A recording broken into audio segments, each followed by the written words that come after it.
Okay, I just want to have one more, because it was representative of so many different things. So senior year, we had the Senior Recognition Day. Obviously, it's to recognize all the outstanding seniors and everything. Elgin, 3-year high school had about 3,000 kids is the way I remember it. There was a lot of kids. And now, I think they've added at least three schools servicing the same area now as it did back then. So that area was just really expanding and stuff. Even though junior high was 7 through 9, there were 3,000 students here. So senior recognition class, they had all the chairs set up on each side, and then the administration, they all sat up there, the podium. Oh, I should have had. Okay, gotta get proper stuff. Everyone knows, you know, there's a podium and the speaker, and then you've got the administrative people that sit up there. They're like, let's add 2 more. Not that it's important, but the chair's back there behind the speaker. So you've got all these people. There are these 2 aisles. And we sat, Rich and I and a bunch of people sat like right here. Not in the front row, but right here. Actually, 1 row back. I was in the 3rd row. And we all had our gowns on and everything else. And Felisetti's sitting up here. We all come in. And the thing is, I had this mannequin's hand. And it's probably one of the only things I've ever stolen. One time when we were out at Woodfield Mall, Rich and Craig and Tim, a bunch of guys came out, and there was a mannequin displayed out in the public area, and it just got to be one of those, take the hand in front of everyone, and I did. So it's this little female mannequin hand. It was the right hand. So I put this thing on hinges on the end of a little 1x2 stick. And with the hinge, I could flap it up and down so it looks like it's waving. If you know, I don't want to draw it out because just think about what I'm talking about easier. So what I was going to do is I had this 1x2 tucked underneath my arm with the dummy hand at the end. And what I was going to do was in the middle of the speeches was to raise this up like a telescope and then start waving to everyone with it. It sounded funny at the time. So we march in there. I've got this thing that we march in there, and I plant myself purposely, not in the front row, not in the 2nd row, because I needed a little buffer. And I wanted the visual. You know, these people could appreciate it, but I wanted to make sure these people could appreciate it. So Felisetti, let's do that, because he's in the, that's my... Actually, I should do this. Hold on. Okay, now we're just a little better set up. So he's sitting like around here, and I'm sitting over here, and we march in, everyone's talking, yakking, loud. Afternoon, no one wants to be here. There's not a senior on the planet that deserves recognition. So we're up there, and he's just staring me down. And I've got this thing wedged in my armpit, dangling off the side, and he just keeps staring at me, and I keep staring back because I want to wait for him to break this contact so I can scout to see what my little funny joke is going to, see what the timing is going to be on that. But he's staring me down, and I'm locked onto him.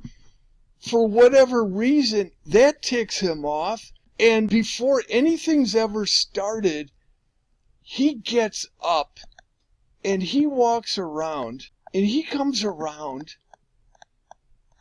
and he comes over here and he goes, stand up.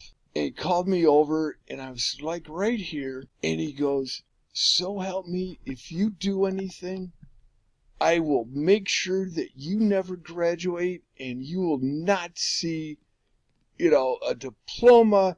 Your life will be ruined. And I still have that stick here. I still have that thing wedged underneath my arm, hidden behind the gown. And he's yelling it, not yelling, but stern look. Now, everyone's like, what is going on? So all of a sudden, hush, hush, hush, hush, hush is going on. And then I get my nervous smile going. And it's just like, I'm not, okay, I won't. And so all of a sudden it's like, all I hear or all I see is this mouth moving up and down, and my brain's going, it's because it's too loud, screaming, you got to get rid of this stupid hand that's in your armpit. And so he's yelling, and everyone's quiet. And he said, you know, so help me, if you do. And he started to walk away, and I started to go back, and I had that nervous grin, and he doubled back, and he goes, come here. He goes, I want you to smile at me and show everyone that I'm being pleasant, or smile to everyone. So all of a sudden, for whatever reason, I get this sheepish grin on, like a boisterous smile, and I start waving with my left hand to everyone, and he goes, that's it. And he started to take me out. And then, this is one of my greatest moments in life. All these seniors said, if he goes, we go. And so he was caught in this. These people, they didn't follow too much. But they stood up right when he was about here and said, if he goes, we go. And he had to back off. And so then I went back. I don't know why, because I still had that stick in my armpit. I go back and sit frozen. No, I'm all sad. I can't do my little joke. I got small. I need to get as small as this and then run away. But he goes back up here and he sits down. And he gives me the stink eye forever and a day. And then I sit down, and it's like, probably not good timing to do the little gag thing. So I got a little gumption back, but I was still sad. But it didn't take long. I got happy. So I just realized that they do that now. That's a bad thing for me to know. And then finally, all these people knew what I had. So they knew what was going on. And they were probably like, well, we got to cover this guy because he's really going to get in trouble. So they ended up, the people right behind on this side, I leaned back, or while this guy's still staring me down, out of his sight, dropped my arm. And the guys behind, fellas said he's not giving them the stink eye. That's his field of vision. Anything out in this perimeter or outside here, he doesn't even see what's going on. His tunnel vision is locked on. So when I dropped that stick under my arm, these people took it and held onto it, and they cracked the hand off the end. And just dropped the stick on the floor, and he's just still staring at me, and I'm just kind of like, whoa, I think I pushed it too far. No, I didn't get cocky yet. So, and, yeah, when he looked at me, I was like, I'm sorry, I'm not going to do anything, I promise. And he looks away. Anyway. So, again, that was one of those where I should have gotten in trouble, but he jumped the gun. So he got mad at me before, and that's the story of my life. So, what I've gotten accused of, wait till you hear about 30 hours in Cook County Jail. Talk about the wrong, but anyway, I don't even know where to go, but that's kind of the setup, and anyway, I'll be back. Yeah, I'm just going to have to kind of play it by ear. I'm trying to get this settled out, but it's just not going to work out that way.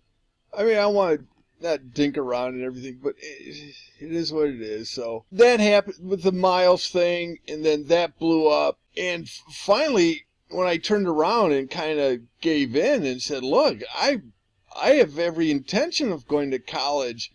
That kind of blew his plan, having to not write a check. My tuition statement for freshman year, the first semester, out-of-state student back then, $1,050. Oh, you couldn't even get, I wish I had an analogy, but that's back then for out-of-state. Anyway, so I, the next couple weeks said, everything's fine, don't worry about it, go to Purdue. But that was the setup for Purdue. So freshman year, I got into Shreve Hall. And Shreve Hall was one of the newer dorms back then. And so that's Shreve Hall. And we had a suite. I was going to go draw out the dorm room, but so we had a suite at the end of the hallway on the bottom floor. And when you sign off the little box, do you want to live in a regular room or a suite? A suite sounds sweet. And so a suite is a regular room, but they put a doorway coming into the back where, I wish it wasn't such a stupid picture, but so they close off the end of the hallway, and there's 4 regular rooms. This is Brian Zwitt, and Bill Mager was down this way, and Honer. Oh, so there are 2 rooms. All they did was put this little doorway around, called it a suite, and packed 10 guys in where only 8 normally fit. That's the walkway out. So this was actually a garden type, because right outside of our window were steam vents. On this side, they had someone dropped a flower pot, and they had those windows that crank open, the trifold that crank out and swing in, and that pot broke through all 3 of those windows.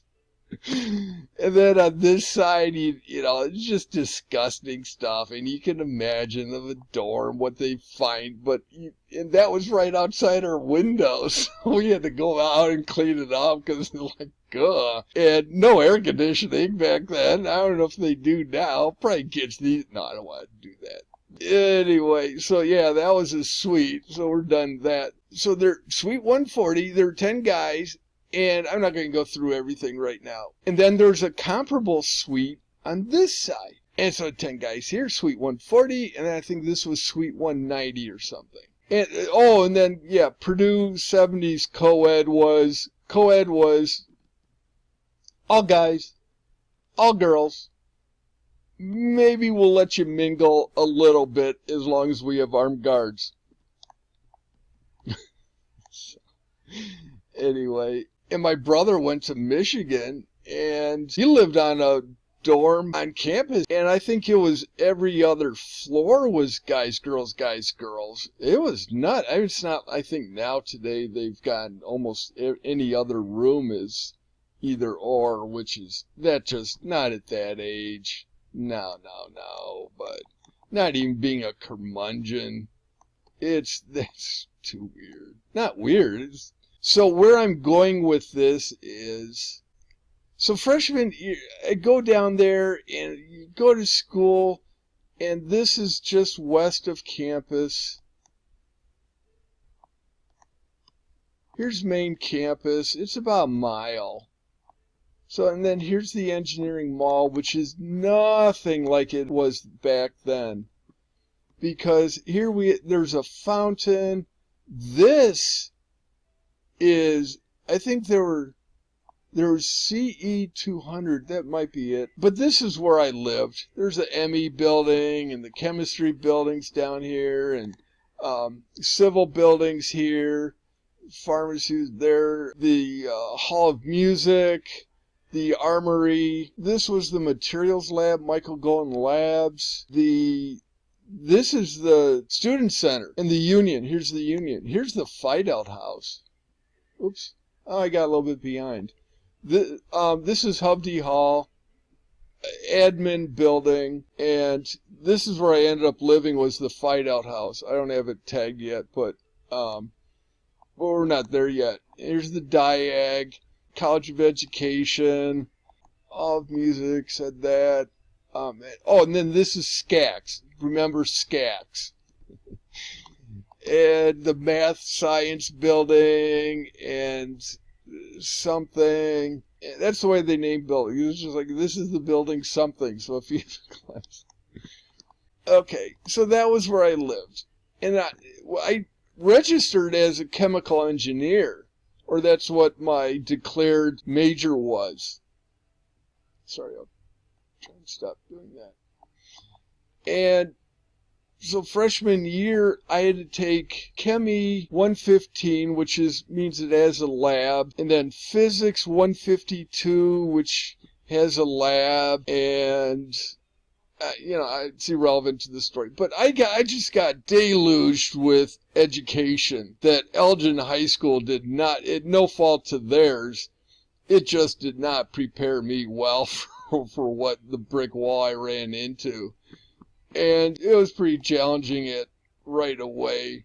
Anyway, so it was this long walk, 7 o'clock lab, Tuesdays and Thursdays, Chemi lab, going in, falling asleep, titrating potassium nitrate or chloride or whatever with magnesium strips, pulling out cock stoppers, titrating.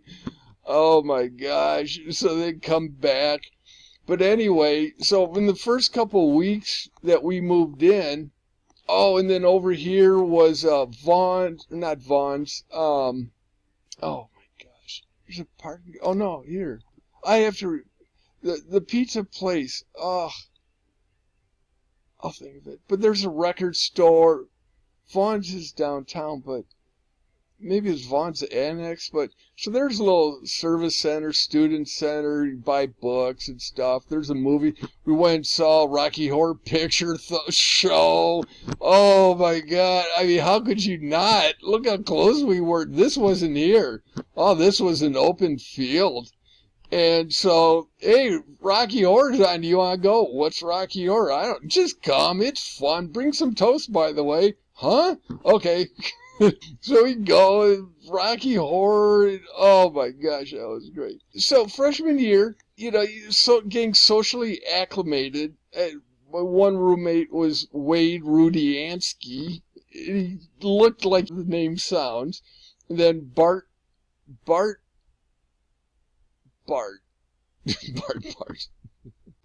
something. And I know a Bart Chilton from Purdue, and a Bart Burrell is a football player, but this was a different Bart, which I don't think I remember. Anyway, irrelevant to the story. So, that Wade Rudiansky drank vodka and grenadine. He's like, you remember that? How would you not remember Wade Rudiansky drinking vodka and grenadine? And then Bart, okay. So, one of the things to get socially acclimated, I guess, was we decided to have a toga party.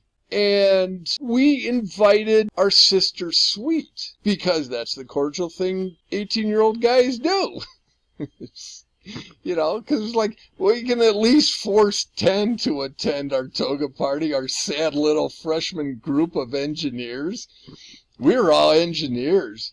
We had Mark Eberhardt, he was an ME, John, I know it. We had 2 Johns, they were engineers, Double E, Kyle, he was an engineer. Well, Ray, he was ag. Those guys were my roommates at the time. I had a 3-man room. And I'll do a sketch tonight on the layout, because it was, man, you talk about ingenuity, packing 10 guys in that room, and we had more stuff in there than mansions do. We had, I'll go through it, but it was amazing what we came up with. So we invited our sister Sweet, and we had this toga party. And this is where I'm kind of dealing with the, high school and Laura and, new change, and, it's just a lot. And I had one of those things in the back of my mind going, if I'm going to go through anything close to what happened with me with Laura, it's got to be someone so special that it's going to be worth that pain. Well, enter Jill. I'm not going to say her last name because it's irrelevant to the story, but Jill's good enough. at this party, I see Jill, and I'm dumbstruck. And I'm talking to an audience of none initially, so I can say this without shame or embarrassment, and no one I know will ever see this, but I've got to get this out of my system, that I was in absolute awestruck of this person. She was beautiful, but she was stunning beautiful, but not, it's going to say, now it sounds like I'm apologizing for beauty. I mean, she was, and I'll show you a picture that's identical, and you'll go, no. And I'm like, yeah, it is. But the thing that made her so unique, besides her eyes, was she was beautiful, but she didn't act like it. And there's a huge difference. If you know you're pretty, see, I know I'm pretty. Okay, settle down, buckwheat. She just came across as, how are you doing? And guys just, typical guys, they go through the freshman yearbook, or they give you a freshman class thing that has all the incoming freshman picture. Basically, it's a dartboard for guys and probably girls. But, she's one of those that you go through, and as soon as you turn the page, who's that? Who is that in this right here? I'd be over here, they're just like, okay, flip over. But, and then you go, and it's just like, wow, wonder what she's like. So we saw her at a party, and it's not like she had this horde of guys and stuff, and, like a Paris Hilton type thing. But, wow, did she have a presence for me. And so I ended up meeting her at this party. She just was nice to me and kept talking. And, the more she's hanging around, I'm expecting this, yeah, nice to know you. And I'm, not that there's a hunt going on, but I know other guys were. Oh my God, other guys were. And I'm one of those guys. It's like, how is he talking to her? This is only 2 or 3 weeks into the semester, and I've already got my reputation locked down for the next 4 years in a week. So immediately he's like, how is that guy getting FaceTime with Jill? And it's a toga party, and I probably had a shirt on, because there's no way I'd go bare-chested underneath a sheet. But so this toga party's going on, and Jill's talking to me, and I'm just like, oh my God, this girl is just foreshadow for the next 15 years. And if one end zone is decent and the other end is creepy McPherson, I came to the 47-yard line of crossing over into creepy McPherson territory, because, oh my God, that girl just set me back like there's no tomorrow. And so we're talking back and forth, and then all of a sudden, I have to go, I duck out, or she has to go somewhere. I run to the bathroom. We've got the gross punch that, you got to have a toga party with punch. And, and this is the year that Animal House came out. So you can tell the atmosphere of what's going on. And then so I go to the men's room's in the middle of the building. I go in there, and as soon as I walk in, I slip and wipe out. Bark had puked all over the front of the bathroom. I slip and wipe out in it, and I'm covered in Bark's punch puke. So I have to throw down my toga and whatever shirt I had on, because it was just caked full of puke. And sans not, going, I'm sure I wore bathing trunk, like I had boxer bathing trunks back then, Speedo. Yeah.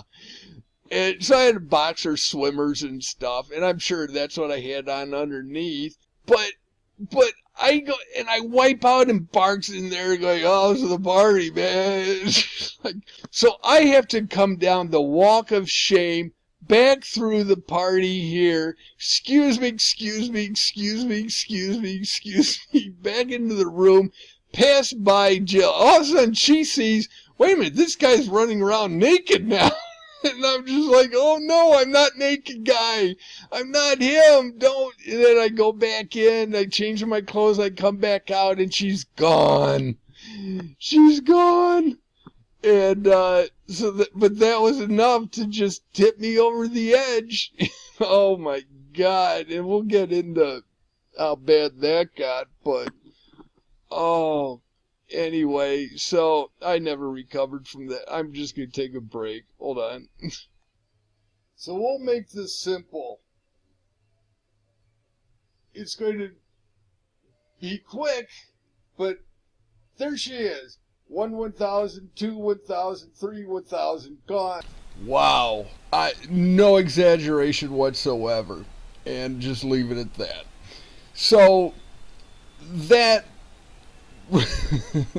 that was an impact of, wow, okay, now that, and the thing is, she was in aviation technology, and she was a pilot, and she went skydiving. I mean, we were set up to go skydiving one Saturday, and it ended up getting canceled, and as it turns out, someone died that day jumping.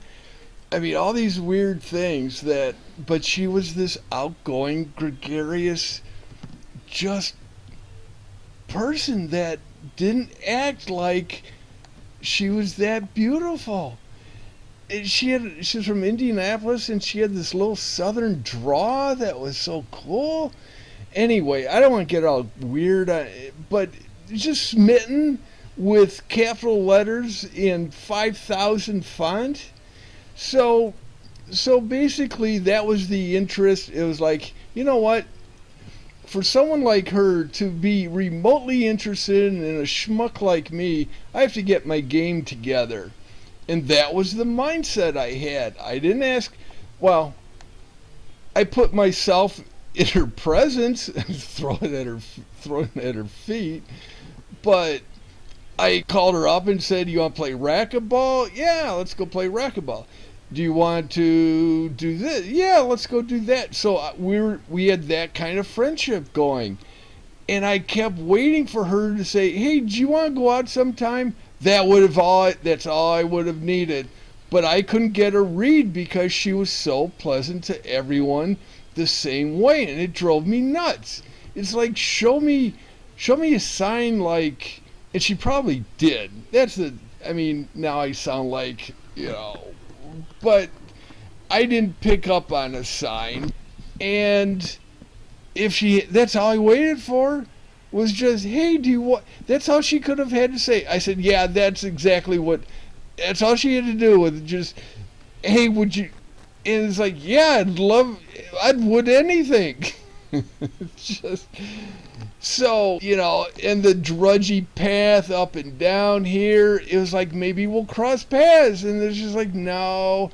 And then not by, I didn't find out her schedule, but I did know when she'd be certain places. And yeah, I would just, hey, I forgot something down at the chem lab. So, oh, hey, Joe, how are you doing? Fine. You want to play racquetball later? No. Okay. But it was one of those all year. Here's the co-rack. That's where we played racquetball. And that's where my table was made of.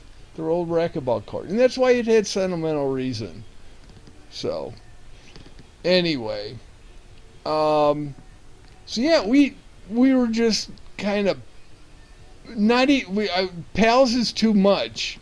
Pals is too much. We weren't pals, but we were friends that played racquetball and tennis, played tennis a couple times, and that was about it. But I tried, on the cafe. And the thing is, if somehow I knew she wasn't going to be around there, I had this sinking feeling like, oh, I don't know when I'll see her next. It's like I miss it. That's how weird I got. I mean, the point of this is how weird I got. Mr. No Date and almost date and disaster and stuff. So God decided to think, well, let's just see how this guy handles Jill for the rest of his life.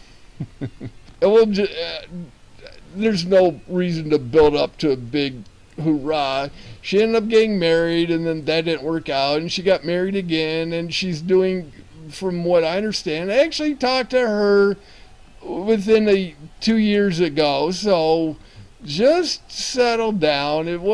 She didn't have me on restraining orders, and she was one of the few people that has acknowledged my presence in life. And I've told her some of the stuff, but because I shared at one point how important she was in my life. And she felt appreciated for that, and we talked. This is right after 2007. Oh, hell, I might as well just tell that story. So after 2007, after my head blew up and everything, epiphany number N+1, and all of a sudden, I get this thinking of Jill. And I'm one of those old dopey romantics thinking, I'm totally movie, script on these things. And I'm thinking the movie now is back on board with Jill being the final chapter. So I start getting this thing, and I happen to have, she wrote about a dozen letters that I had kept. And they're nothing, well, I'll get to them. But I had kept them. And I'm jumping ahead a little bit, but I read those letters, and I read into them a little bit more. And I took off the blinders that I had back here. And the blinders were not good enough. I'm never going to be good enough unless I change, unless I do this. Because she didn't drink, she was so pleasant, and she just had her wits about her. That's why I liked that she was so even-keeled, and she was funny, and she didn't think she was funny, but that southern accent just drove, that Indianapolis accent drove you crazy good. And, where was I going? So in 2007, beginning of 2008, I'm starting to think maybe this is what God's plan was. Because at this point, that's my thinking, is God is involved, and for what he did, or what happened with, I shouldn't say he did, what happened to Laura, he put Jill, and that was the conscience I had. And so I thought, I have to act on, and that's the thing, is God's just like, no, I'm not, just relax. I'm putting her there for a reason. Just don't do anything. And I never listened to that, and I have to do something. And so in 2007, my head was cooked too with all the drugs that they were giving me at the psych ward. But I can imagine someone that just picks up this tape for the first time. Psych ward, what? You gotta go to the beginning. So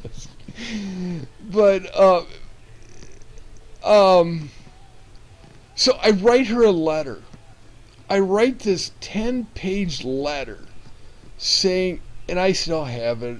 I haven't read it, but I don't know what I want to share. I'll read parts of it. Because it is important. If someone has that much influence on your life, and it's wholesome, and it's genuine, and it's sincere, and all of those, and someone feels that way, wouldn't you want to know?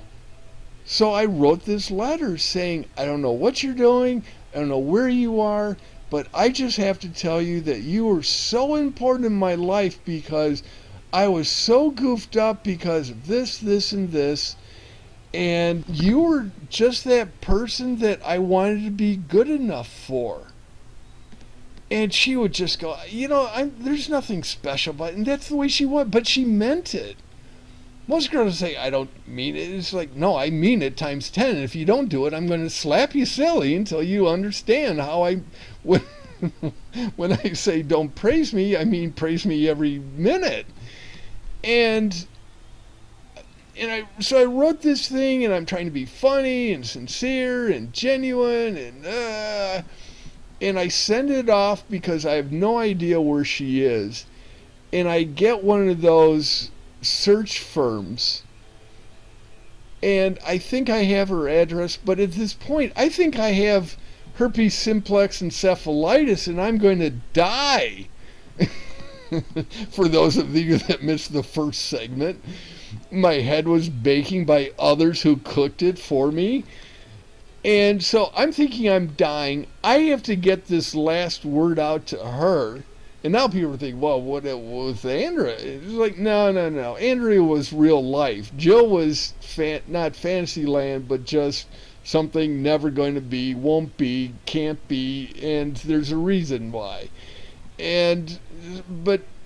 Andrea's just different. And so, oh God, where am I going? Oh, so send off this letter and just poured my heart out, but it was sincere. And, I put in, sailing, and I had to throw that in there. And, she knew about, and I'll get into that because the big thing over the summer, but I mean, she knew about a lot of stuff, and I think she ended up hearing about Laura and stuff.